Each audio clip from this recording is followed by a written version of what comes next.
This call is now being recorded. Bismillahirrahmanirrahim. Bismillahirrahmanirrahim. Acha. As we were talking about the transformations of the matrices. If you see over here, this is the question. This is the specimen paper, and question number 5.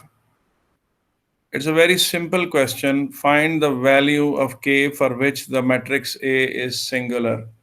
You know that when we say that the matrix is singular, it means that its determinant is 0. So what we will do over here is that we will just equate its determinant to 0. Because when the determinant of a matrix is 0, we cannot calculate its inverse.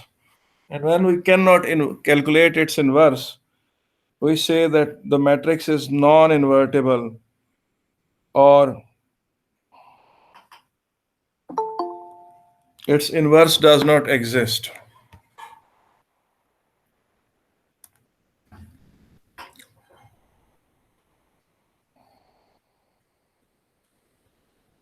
Equating determinant equal to 0.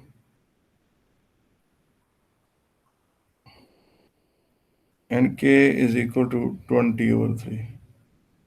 बेटा ये चीज आ जाती है. ये है matrix A. Find the value of K for which A is singular. अच्छा, अब आगे चलते हैं. It is now given that K is 6 so that A is 5 minus 3, 6 minus 4. Find the equations of invariant lines through the origin of the transformation in the xy plane represented by A. सबसे पहली बात ये देखें कि invariant lines होती क्या हैं. जी बेटा, सबसे पहला मेरा पॉइंट है कि इनवेरिएंट लाइंस क्या होती हैं. जी बेटा, इनवेरिएंट लाइन वो होती है जिसके पॉइंट्स उसी पे ट्रांसफॉर्म होते हो. यानी ये देखें, और एक बात याद रखें कि वो इनवेरिएंट लाइंस, ऐसी इनवेरिएंट लाइंस की बात कर रहे हैं जो ओरिजिन से पास हो रही हैं. ठीक है, अब इस तरह से है कि यहां पर आप देखें, ये y एक्सिस और ये x एक्सिस. ठीक है कि नहीं. ये मैं एक्सिस को यूं शो कर देता हूं. और जिस इनवेरिएंट लाइन की बात हो रही है, वो ज़ाहिर है अगर वो ओरिजिन से गुजर रही है तो उसकी इक्वेशन किस टाइप की होगी. जी, अगर वो इनवेरिएंट लाइन है और वो ओरिजिन से गुजर रही है तो उसकी इक्वेशन किस तरह की होगी. y is equal to mx type की होगी. और उस लाइन में खूबी क्या होगी. उस लाइन में खूबी ये होगी कि उसी लाइन पर ये फर्ज करें कि ये कोई पॉइंट है x, mx. ये पॉइंट अगर ऑब्जेक्ट है तो ये इसी लाइन पर ही ट्रांसफॉर्म हो जाएगा. इसका इमेज भी इसी लाइन पर होगा. गोया इस पॉइंट, इस लाइन पे लाए करने वाले पॉइंट्स, यानी ये मैट्रिक्स ऑफ ट्रांसफॉर्मेशन को यहां रखें आप, और यहां पर आप एक्स वाई लें, और यहां पर जो कैपिटल एक्स वाई है, इनमें खूबी है. ये है जी आपका ऑब्जेक्ट, और ये है जी आपका इमेज. अब ये देखें कि the image and object both lie on the same line. So that means कि वो लाइन जो है वो इस ट्रांसफॉर्मेशन के पर्सपेक्टिव से इनवेरिएंट रहती है. यानी इसका मतलब है लाइन अनचेंज रहती है. उसी लाइन के पॉइंट्स उठकर उसी लाइन पे चले जाते हैं. उसी लाइन के पॉइंट्स उठते हैं, उसी लाइन पर ही अपना इमेज बना लेते हैं. वो लाइन नहीं चेंज होती. ना वो लाइन रोटेट होती है, ना वो लाइन रिफ्लेक्ट होती है, ना वो लाइन एनलार्ज होती है, ना वो लाइन किसी तरफ ट्रांसलेट होती है.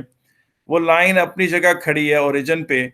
उस लाइन पर ही ऑब्जेक्ट है, उसी लाइन के ऊपर ही ऑब्जेक्ट जो है वो ट्रांसलेट होकर उसी लाइन के ऊपर ही रहता है.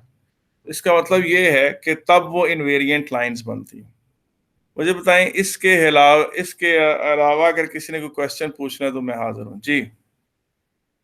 हेलो, आपको ये पॉइंट समझ में आया बेटा जो मैंने एक्सप्लेन किया इनवेरिएंट लाइन का? Yes sir. बाकी सबको भी कोई ऐसा तो नहीं जिसको ना समझ आया हो? ठीक है, अच्छा, अब इसका मतलब ये है कि उन दोनों इमेज पॉइंट्स की जो y है वो उसकी वही ग्रेडियंट होगी जो m है दोनों के।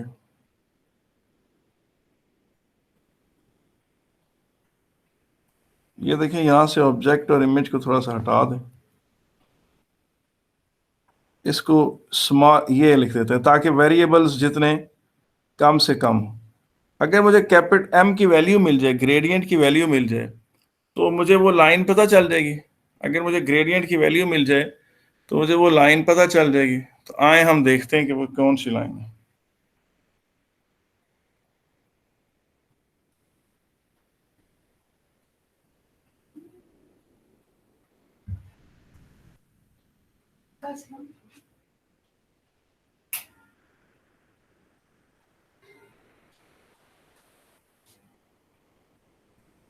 अब आप इनकी एंट्रीज को इक्वेट कर दें।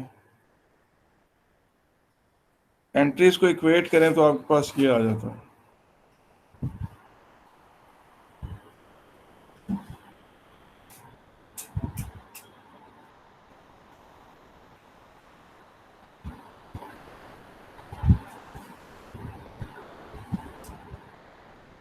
ठीक है, अब मेरा दिल है कि मैं m की वैल्यू निकाल लूं। अब m की वैल्यू मैं तभी निकाल सकता हूं जब मेरे पास एक इक्वेशन आए which should only contain m and I should eliminate capital X and small x. One technique that helps me to get rid of small x and capital X is dividing one equation by two.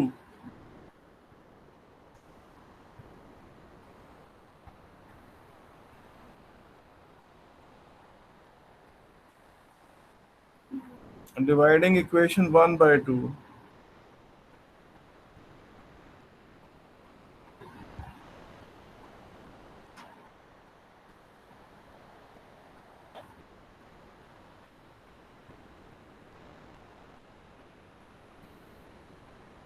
I will get rid of small x. You can see over here. And I can get rid of the large x as well. अब आपके पास देखें पीछे रह क्या गया है। आपके पास 5 plus 6m over minus 3 plus 4m is equal to 1 over m. ठीक, अब आप इसको सिंप्लीफाई कर लें, यहां से इसको थोड़ा ऊपर करके लिख लें।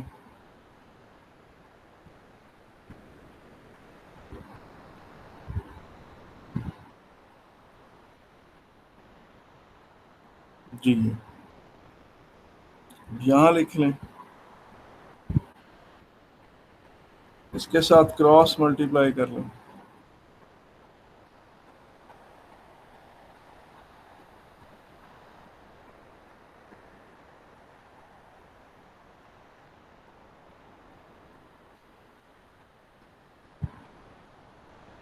ये चीज देखें, 3 कॉमन ले लें,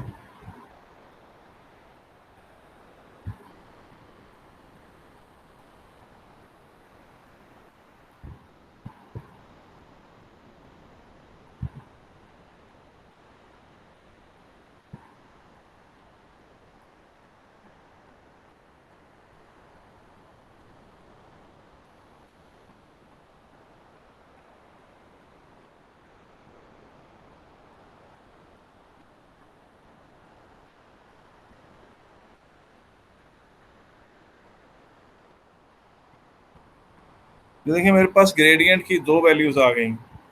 इसका मतलब है जिन इनवेरिएंट लाइंस की वो बात कर रहे हैं, इनवेरिएंट लाइन इस टाइप की होती है। तो y is equal to minus x comma y is equal to -1/2x। तो ये बेटा आपके पास दो इनवेरिएंट लाइंस आ गई। ये आपके पास क्या आ गई हैं? दो इनवेरिएंट लाइंस आ गई। ठीक है भाई कि नहीं? हेलो बेटा, इस ठीक है बारे सर। में किसी ने कुछ पूछना है तो मैं बताएं, मैं हाजिर हूँ, मैं एक्सप्लेन कर देता हूँ दोबारा। जी, मैं दोबारा कह दूं या नहीं? ठीक है, काफी है। सर थोड़ा सा नीचे करना, थोड़ा सा नीचे स्क्रॉल करना। ठीक है सर। ठीक, उसके बाद आगे चलें। The triangle DEF in the XY plane is transformed by A onto a triangle PQR। Okay, ठीक है। अब आप देखिए, वो जो मैट्रिक्स ए है जिसकी बारे में बात हो रही है, वो मैट्रिक्स कौन सा है? वो ये वाला है ऊपर 5 6। मैं इस मैट्रिक्स को लिख लेता हूं so that I can use it again. तो ये मेरे पास मैट्रिक्स आ गया।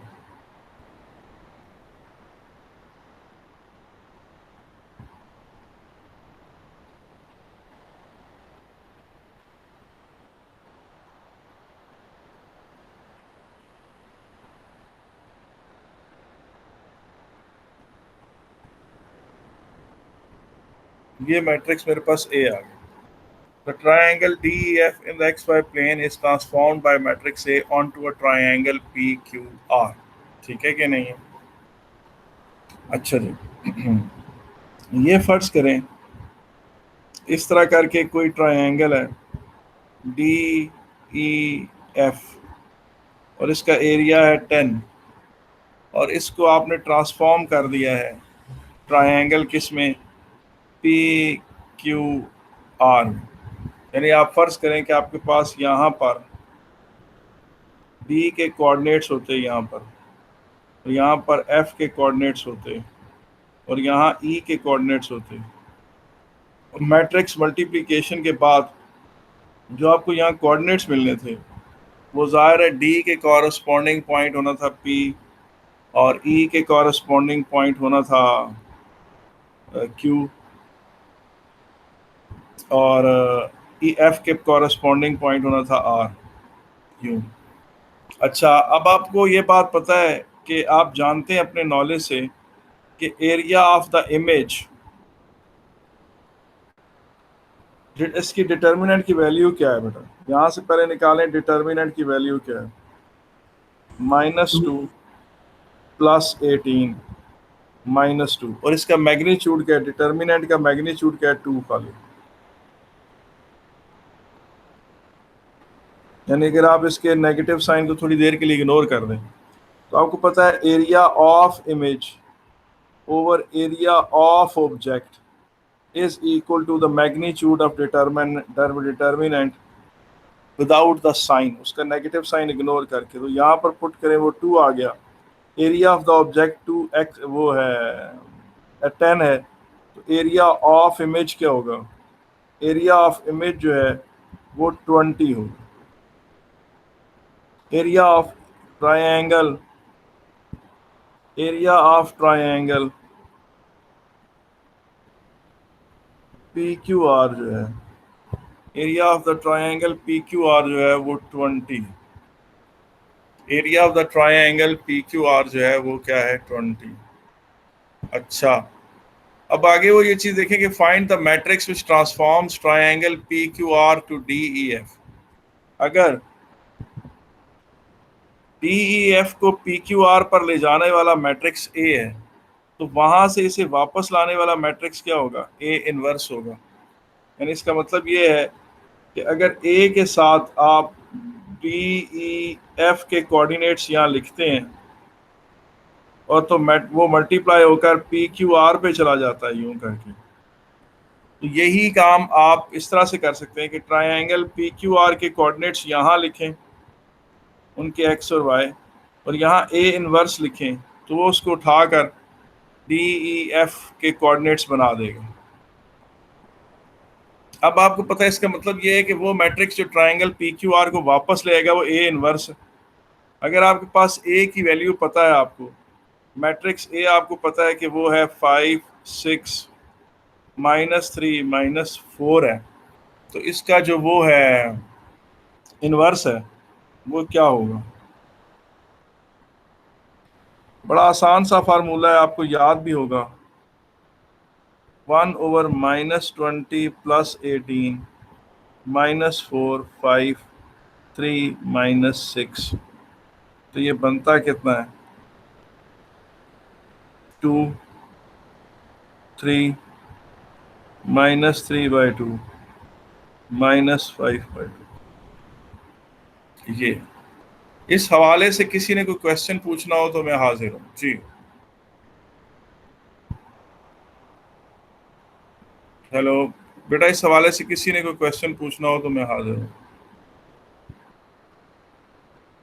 जी। No sir. ठीक, ये था स्पेसिमेन पेपर। अच्छा देखिए, मैंने आज शेयर नहीं पढ़ाई, मैं सिर्फ देखना चाह रहा था कि आपने अभी तक जो चीज़ें सीखी हैं उस वो आपको नॉलेज इसका समझ आ जाता है, इसमें कोई इशू तो नहीं है।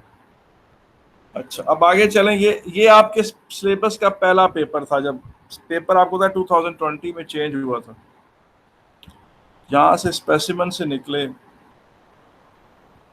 चलें अक्टूबर नवंबर में चले जाते हैं। इसका पेपर 11 खोल लेते हैं।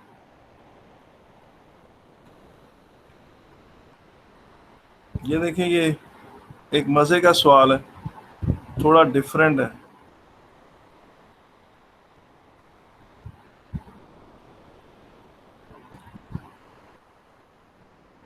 जी। The matrix M is given by M1B01A001.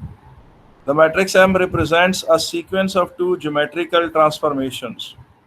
State the type of each transformation and make clear the order in which they are applied. Okay. अच्छा, अब इसमें जो चीज़ है वो ये चीज़ तो हो गई बेटा स्ट्रेच, और ये चीज़ है शेयर, और शेयर मैंने आपको नहीं पढ़ाई। ठीक है, तो हम इसको 1 मिनट के लिए रोकते हैं और 1 मिनट है। ये था जी अक्टूबर नवंबर का पेपर। मैं इसके बजाय दूसरा खोलता हूँ।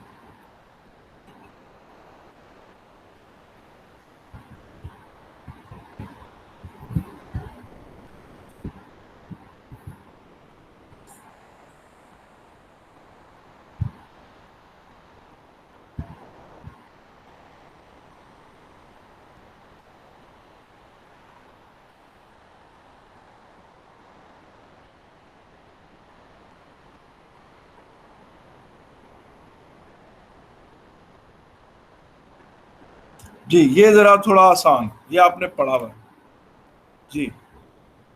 इसमें देखें, matrix A B are given by this, describe full details of the geometrical transformation, geometrical transformation the xy plane represented by matrix A. आप में से कोई मैट्रिक्स ए को पहचाना है कि मैट्रिक्स ए क्या है? हेलो बेटा, आप में से कोई बंदा मैट्रिक्स ए को पहचान सकता है कि ये क्या चीज है? Sir, reflection in the line y equals x.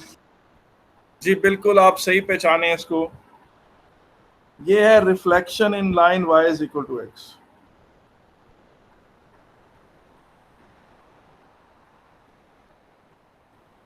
अब बंदा कैसे इसको फौरन पहचान ले?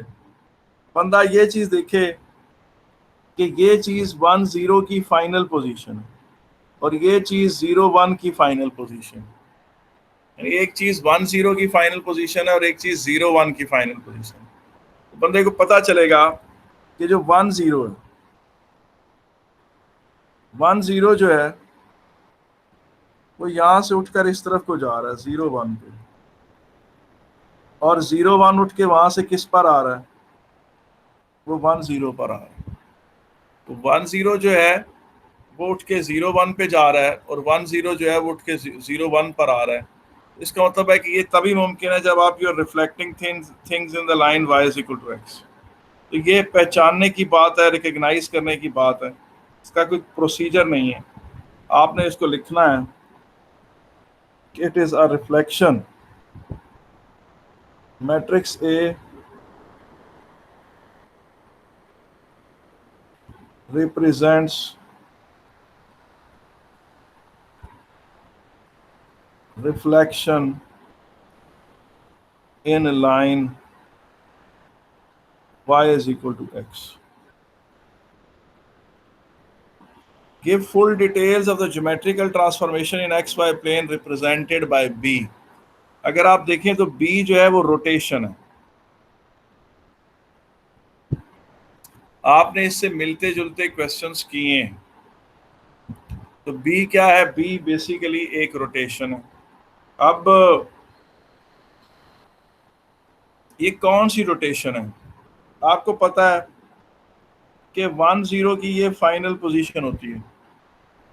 ये किसी कॉज ऑफ, अब देखें इसको गौर से, अगर आप देखें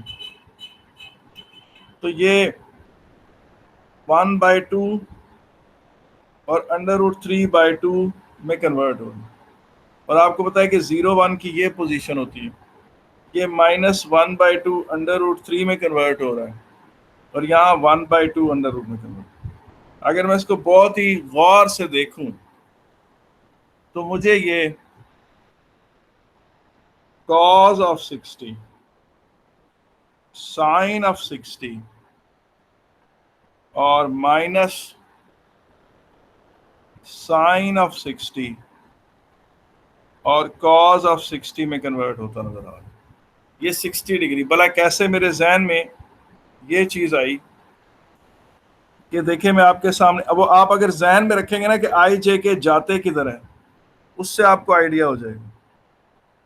ये देखिए मैं आपके सामने इसको थोड़ा नीट करके बनाता हूं. ये देखें, यहां बना लेते हैं या यहां बना लेते हैं.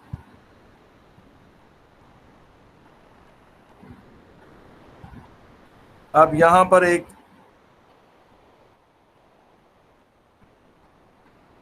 ये एक सर्कल है, सेमी सर्कल है जिसका रेडियस 1 है और ये हमारा वो वेक्टर है आई जिसके कोऑर्डिनेट्स हैं यहाँ (1, 0).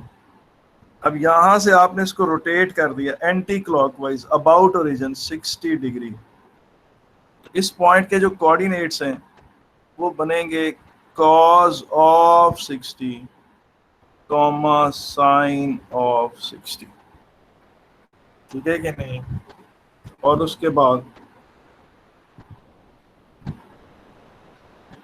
ये देखें, ये जे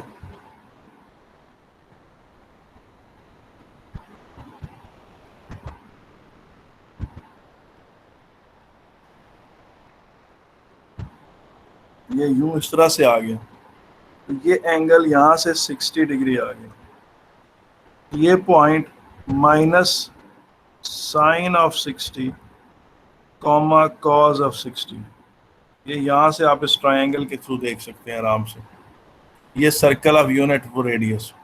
इस तरह से आपने इसको पहचान लेना है कि ये इसके बारे में जो वो कहता है कि आप बताएं, आप बताएंगे कि इट रिप्रेजेंट्स, आपने जब कुछ यहाँ रेड पे लिखा हुआ है या आपने एग्जामिनर के सामने नहीं लिखना, आपने खुद अपनी, ये जो रेड में लिखा हुआ है वो अपनी आपकी अपनी समझ है. ये डायग्राम भी जो मैंने बनाई है ये आपकी समझ के लिए बनाई है, आपने एग्जामिनर को ये नहीं बना के दिखानी. तो क्या है जी? It represents an anti-clockwise rotation of 60 degree about origin.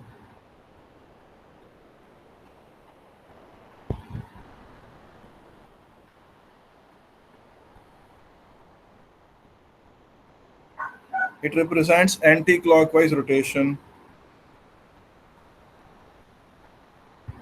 60 degree about origin. It represents anti-clockwise rotation of 60 degree about origin. बड़ा इसमें कोई मसला तो नहीं है? हेलो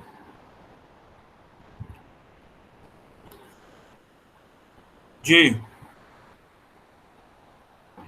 यहाँ तक ठीक है? Yes, sir. और बेटा जब भी दो मैट्रिसेस ऑफ ट्रांसफॉर्मेशन मल्टीप्लाई होते हैं ए बी, इस तरह से होता है। तो इस ये, और आपको पता ना ऑब्जेक्ट ने इधर आना होता है और इमेज ने इधर आना होता है। इसका मतलब है कि ए बी का जो प्रोडक्ट है उसमें ट्रांसफॉर्मेशन बी पहले लगती है और ट्रांसफॉर्मेशन ए बाद में ऑपरेट करती है।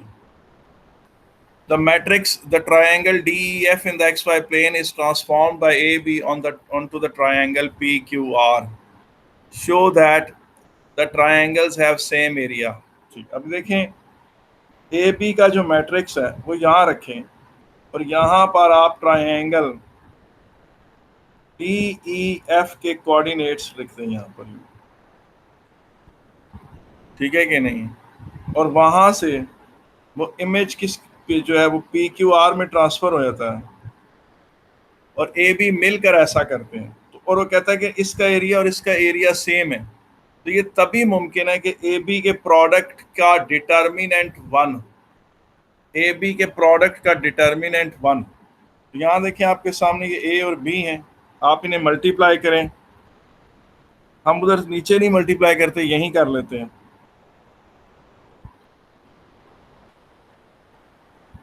यहीं पर इसको मल्टीप्लाई कर देते हैं।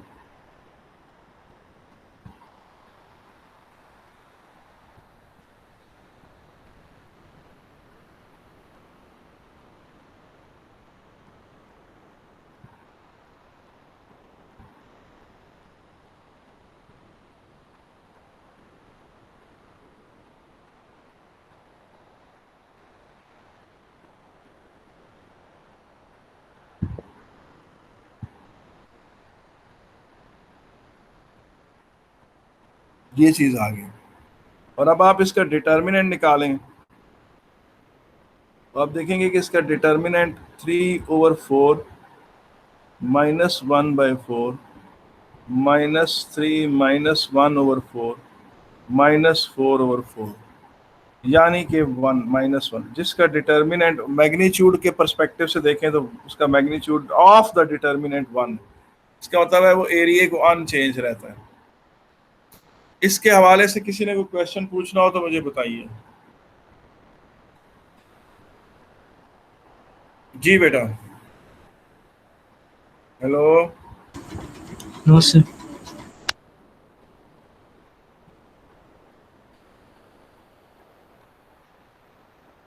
Find the matrix which transforms triangle PQR onto triangle DEF। बहुत आसान है, ये होगा जी इनवर्स ऑफ ए बी।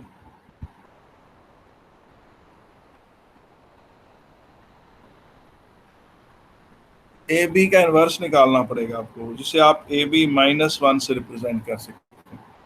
अब आपको ए बी तो पता है, ए बी आपको पता ही, आपने यहाँ मल्टीप्लाई किया, यहाँ से इसको ये ले जाए मैट्रिक्स, ये वाला कॉपी करें, इसको यहाँ ले जाएं, इसको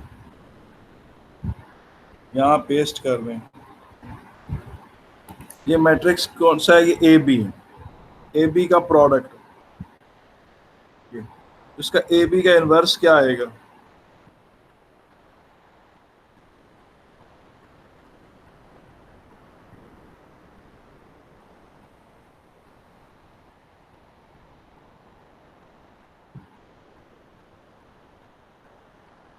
ये ले जनाब, तो ये आपके पास आ जाता है।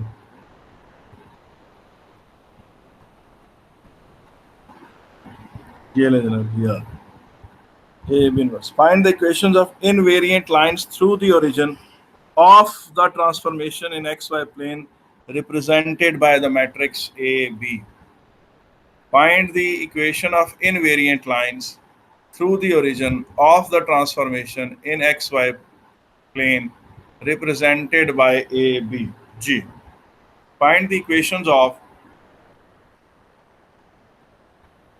invariant lines through the origin. अब invariant lines through the origin क्या होंगी?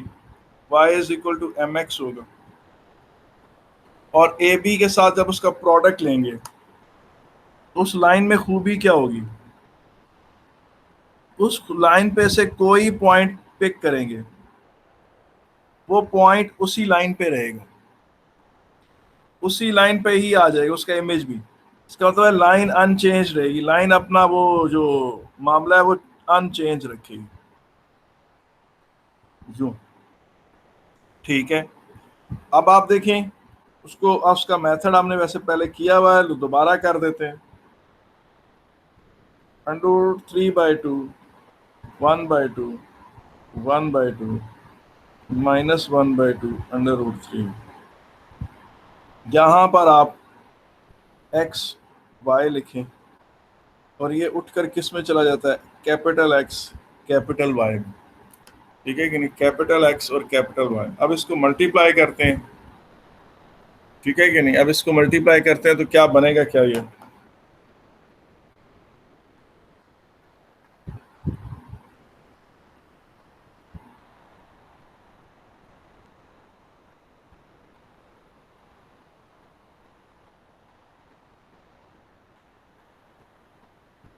सर इसके अंदर हमने y को mx क्यों नहीं रिप्लेस किया? अभी कर लेते हैं। चलो ये भी अच्छा किया, मैंने उस तरह नहीं किया। अभी मैंने कहा कि चलो मैं बीच में मुझे पहुंच के याद आया कि मुझे y को mx के साथ रिप्लेस करना चाहिए था, तो चलो अगली एंट्री में कर लेते हैं। इससे आपको अंदाजा हो गया कि वहां नहीं कर सके तो अभी कर लेते हैं, ठीक है कि नहीं।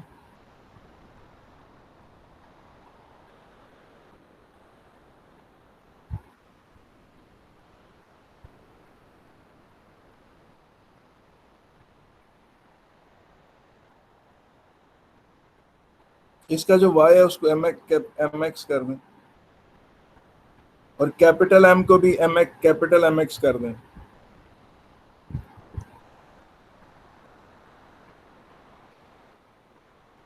अभी आप देखें कि आपके पास ऐसी कौन सी टेक्निक है जिसके जरिए आप स्मॉल x और कैपिटल M x से you can get rid of both.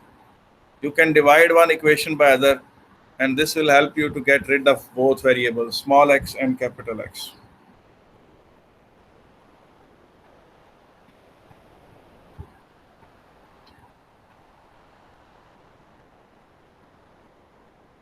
And this is equal to 1/n.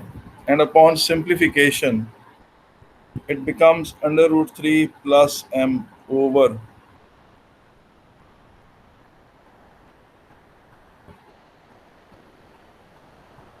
1/n.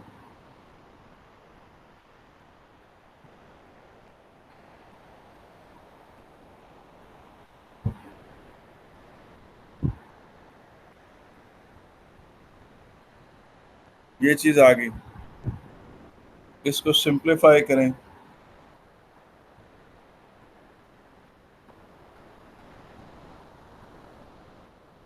ये चीज बन गई। इस पे क्वाड्रेटिक फार्मूला लगा दें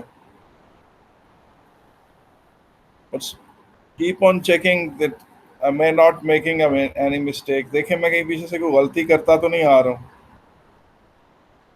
अगर मैं कोई न्यूमेरिकल मिस्टेक करूं तो आप प्लीज फौरन पॉइंट आउट करें।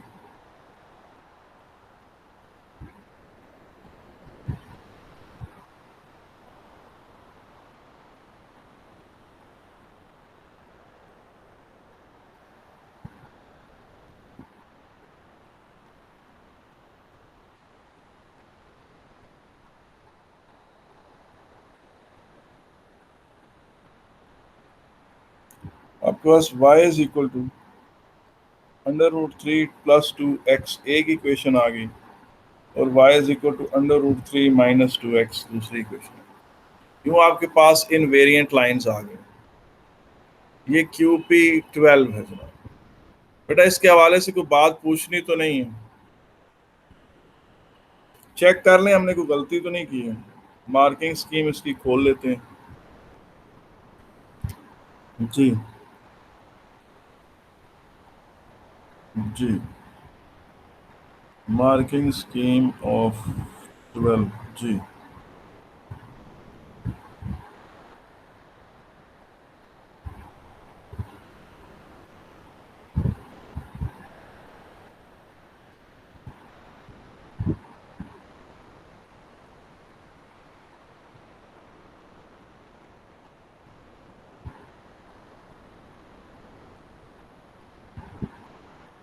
जी ठीक है,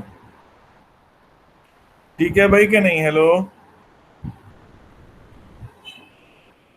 जी। ठीक है सर। ठीक है, तो अब आप लोग इस तरह से ये आपने निकाल लिया ट्रांसफॉर्मेशन। मैंने आपको अभी तक शेयर नहीं कराई है, ठीक है। और मैंने अक्टूबर 2012 के 2 पेपर खोले थे, एक में शेयर थी और एक में शेयर नहीं थी। जिसमें शेयर नहीं थी वो हमने कर लिया। आए जनाब, आप समर का पेपर खोलते हैं। इसमें से पार्ट ए हमने उस दिन कर लिया था, पार्ट बी मैथमेटिकल इंडक्शन से था। ये चीज आज देखें करते हैं। हाँ सर। जी मैं सुन रहा हूँ। सर जितने भी इन्वेरिएंट लाइन के क्वेश्चंस होते हैं वो सारे ओरिजिन से पास कर रहे होते हैं। जी बिल्कुल, क्योंकि other than invariant lines, other than origin, तो फिर वो जरा मुश्किल कॉम्प्लेक्स केसेस हो जाएंगे, ठीक है कि नहीं। सर बुक में दिए हुए थे वो केसेस, तो वो हमारे सिलेबस में इंक्लूडेड है? नहीं, आप देखिए मेरी बात सुनिए। आपका सिलेबस चेंज हुआ है 2020 2000। अभी जो आपके पास आपके अब तक आपके सिलेबस में पेपर में आए हैं ना, वो एक स्पेसिमन पेपर है। उसके बाद जून 2020 में वेरिएंट्स 3 आए हैं, लेकिन एक्चुअल पेपर 2 हैं। और उसके बाद फिर आया आपका अक्टूबर नवंबर 2020, इसमें भी 3 वेरिएंट्स हैं, लेकिन एक्चुअल पेपर 2 हैं। मैंने आपको ये वाला क्वेश्चन पूरा करा दिए और इसमें से एक क्वेश्चन पूरा कराया, और ये वाला दिखा भी करा दूंगा वो भी, और ये भी करा दूंगा। और उसके बाद कोशिश करेंगे कि जून 2021 जिन्होंने दिया उनसे भी मैं पूछ लूँ। तो एटलीस्ट आप सबसे पहले तो इन 7 क्वेश्चंस को देखें। उसके बाद बुक में बहुत सारे क्वेश्चंस हैं। बुक में 3D के भी उसने दिए हुए हैं, तो उससे फिर बंदे को पता होता है कि यार एटलीस्ट अब तक मेरे सिलेबस में आया ये कुछ है।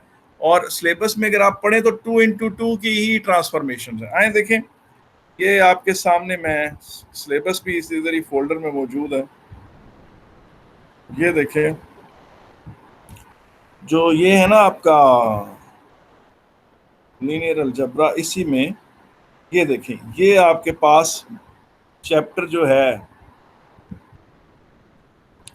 जो सिलेबस का हिस्सा है आपका, वो ये सामने आ गया आपके। अब देखें, इसमें जो मैट्रिक्स ट्रांसफॉर्मेशन है उसे जरा गौर से पढ़ें। Understand the use of 2x2 matrices to represent certain geometric transformations in XY plane in particular. Understand the term rotation, reflection, enlargement, stretch, and shear for 2D transformations will be required. अब other 2D transformations may be included, but no particular knowledge of them is expected. तो यहां से बड़ा उसने clear कर दिया आपको कि आपको कम से कम ट्रांसफॉर्मेशंस के पर्सपेक्टिव से, ट्रांसफॉर्मेशंस जो है वो 3D की वो नहीं मांगेगा। अच्छा, अब यहां देखें ऊपर आपको 3x3 का क्या आ रहा है। ये जनाब आपको इनके 3x3 के डिटर्मिनेंट्स और सिर्फ उनके इनवर्स निकालने के हवाले से क्वेश्चंस आ रहे हैं। बहरहाल ये है कि मैं आपको ये चीजें सारी हम करेंगे सही, काफी सारी चीजें इसमें, और थोड़ा बाहर भी जाएंगे इसमें से। आज आप क्या कर रहे हैं, understand the meaning of invariant as applied to points and lines in context of transformations represented by the matrix और points in invariant lines। ये जनाब ये चीज है। ये देखिए, ये आपका सिलेबस, सिर्फ इस चैप्टर का सिलेबस इसके फोल्डर में पड़ा हुआ है, तो मैंने आपको पढ़कर भी वहां से बता दिया। कोई इशू तो नहीं यार इसमें? हेलो जी। सर आप थोड़ा नीचे स्क्रॉल करें। इस सिलेबस को हम बार बार पढ़ेंगे, फिक्र ना करें। चैप्टर जब खत्म होगा सर तो ये लास्ट लाइन लिखी हुई है, show that any line with gradient 1 is invariant. ये बेटा हर एक केस में नहीं होगा, किसी पर्टिकुलर मैट्रिक्स के साथ होगा। अभी देख लेते हैं, ठीक है ना। ठीक है सर। वो बता, अभी मैं उसको करके दिखाता हूँ आपको, ठीक है कि नहीं।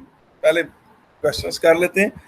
Generally y is equal to x is not always invariant for all kind of transformations। ऐसा नहीं होता, ठीक है कि नहीं।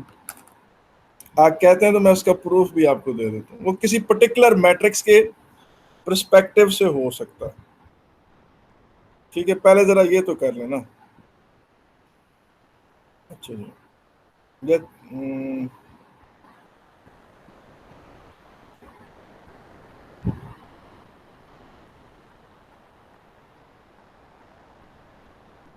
जी, ये देखिए, ये क्वेश्चन कर लीजिए। अब है जनाब A N is equal to this,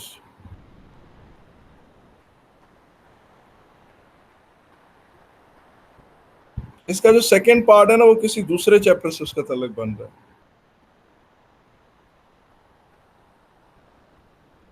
वो क्या बन रहा है, ए एन इज इक्वल टू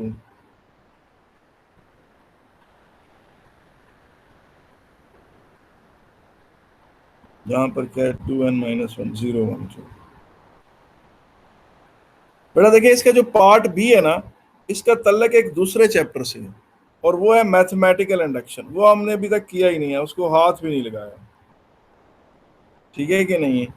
तो वो अभी उसको मैंने इसलिए उस पार्ट को छोड़ दिया, वो इस चैप्टर का हिस्सा नहीं।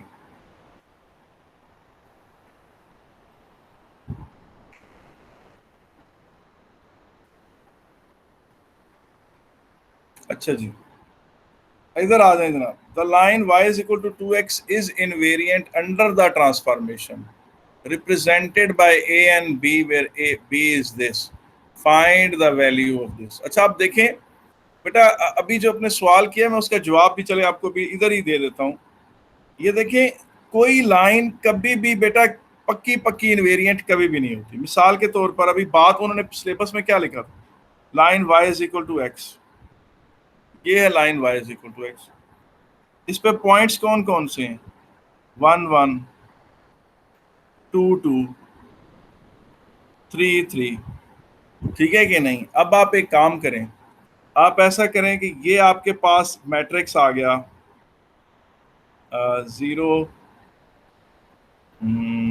ये इस मैट्रिक्स में खूबी क्या है, ये 180 डिग्री रोटेट कर देता है। ये क्या कर देता है, 180 डिग्री रोटेट कर देता है। मैं ये 180 डिग्री रोटेशन अबाउट ओरिजिन का मैट्रिक्स है।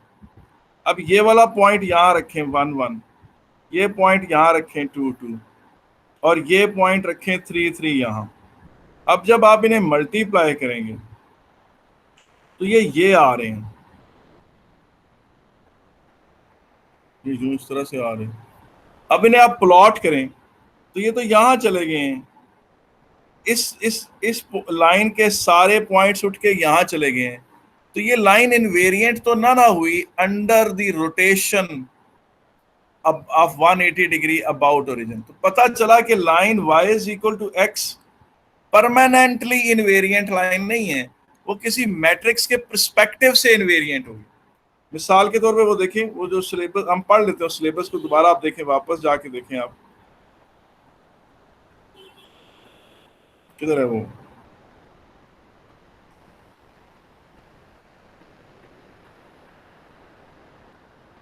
ये देखें, अब जरा पढ़ें इसको। अब वो कहता है जी कि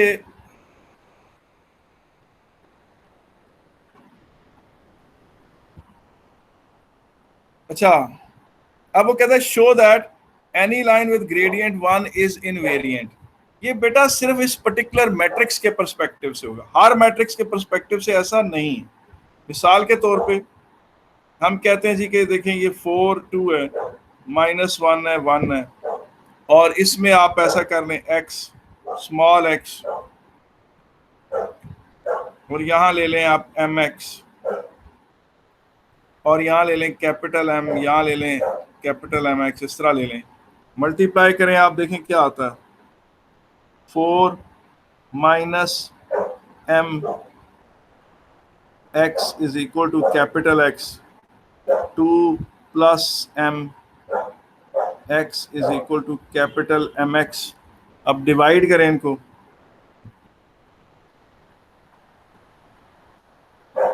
ये आ गया। अब इसे मल्टीप्लाई करें, 4m - m² is equal to 2 + m। अब m² - 3m + 2 is equal to 0। इसमें अब आप इसको सॉल्व करें, आप हल करें तो आपको पता चलेगा जी 3 ± 9 - 8/2। तो ग्रेडियंट क्या आई, 3 ± 1/2 तो ये a ग्रेडियंट 2 आई, ये ग्रेडियंट 1 आई। तो पता चला कि line y is equal to 2x and y is equal to x invariant है इस पर्टिकुलर मैट्रिक्स के परस्पेक्टिव। इसमें line y is equal to x या लाइन विद द ग्रेडियंट 1 कोई परमानेंटली इनवेरिएंट नहीं है। मेरी बात समझ में आई आपको कि नहीं, जो मैं कहना चाह रहा हूँ? हेलो, यस सर, समझ आ गई। वापस चलें जो वो क्वेश्चन हम कर रहे थे।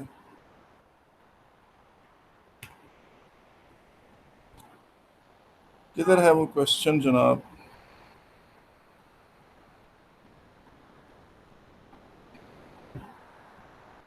जी,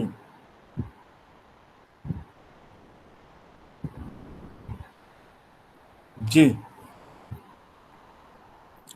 अब आप ये चीज देखो,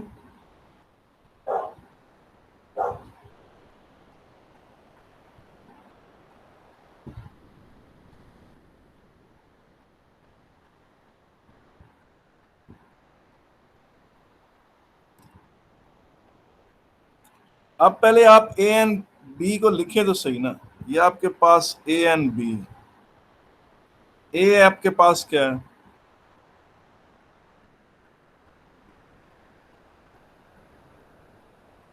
और बी आपके पास क्या है? ठीक है, अब इन दोनों को जरा मल्टीप्लाई कर लें। ये 2n आ गया, ये 0 ही रहेगा, ये 2n माइनस 1 ही रहेगा, नहीं प्लस 33, और ये 0, ये बन क्या गया जी? 2n प्लस 32, 0 0, और ये चीज फिर क्या बन गई? 2n 0, 2n plus 2 raise to power 5, 2n plus 2 raise to power 5, और ये देखें ये 0। अब वो कहता है कि line y is equal to 2x इसमें इनवेरिएंट है, ठीक है। अगर लाइन 2x इसमें इनवेरिएंट है तो क्या होगा? इसका मतलब ये है कि 2n plus 2 raise to power 5, 0 0, x 2x is equal to capital X और 2x यहाँ लें, उसमें से आप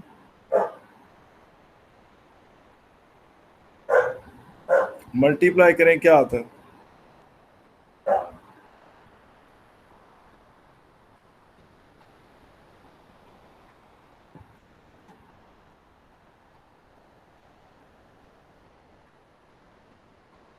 वो एलिमिनेट करें आप डिवाइड करके,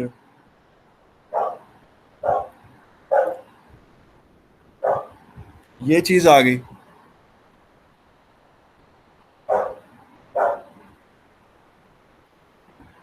ये चीज आ गई। अब आप खुद देखें कि ये आप इसको कैसे हल करेंगे। तो बड़ा, जैसे कहते हैं ना, कॉम्प्लेक्स किस्म का मामला आ रहा है।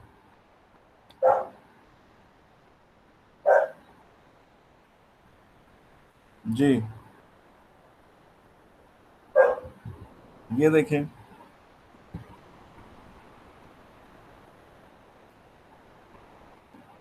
टू रेज पर n,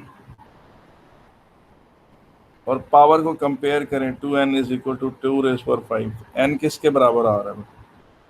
5 के बराबर।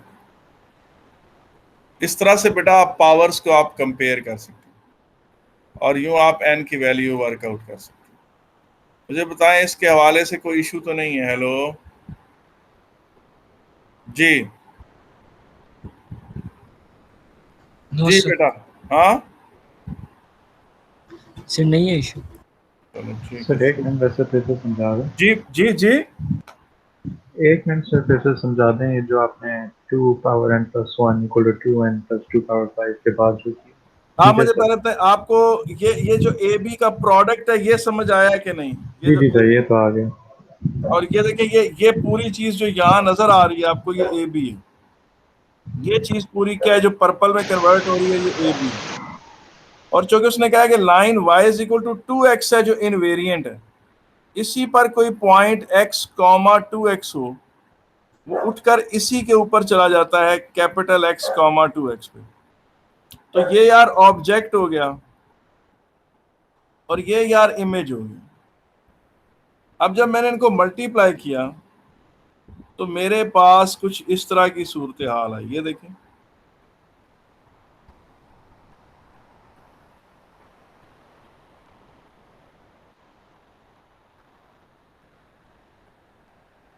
ठीक है, इक्वेट करें तो क्या आता है,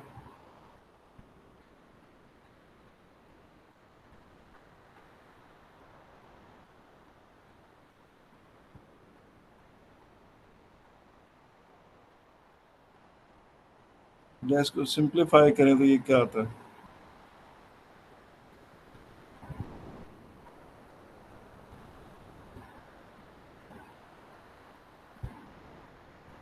जब इसको हमने डिवाइड किया, यार एक मिनट है यार, ये मल्टीप्लिकेशन यहां तक तो ठीक हो गई यार, इसमें यहां एक फालतू वो नहीं आ रहा।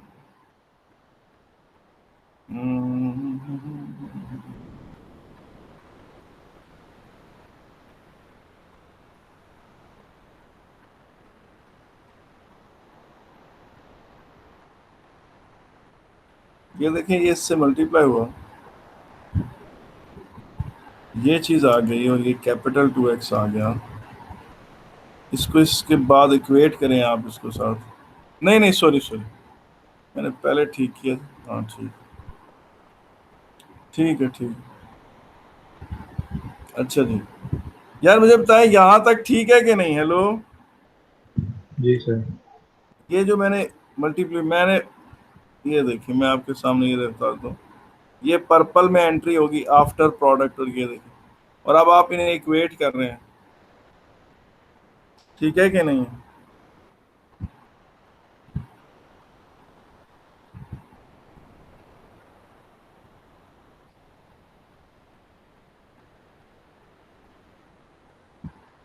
ये ठीक है सर, समझ आ रही है, थैंक यू। आज के लिए बेटा इतना काफी। हम अपनी गुफ्तगू को यहाँ एंड करते हैं। बोले इंशाल्लाह ताला be back with some more news and information. अच्छा एक बात प्लीज सुन लें प्लीज सब लोग।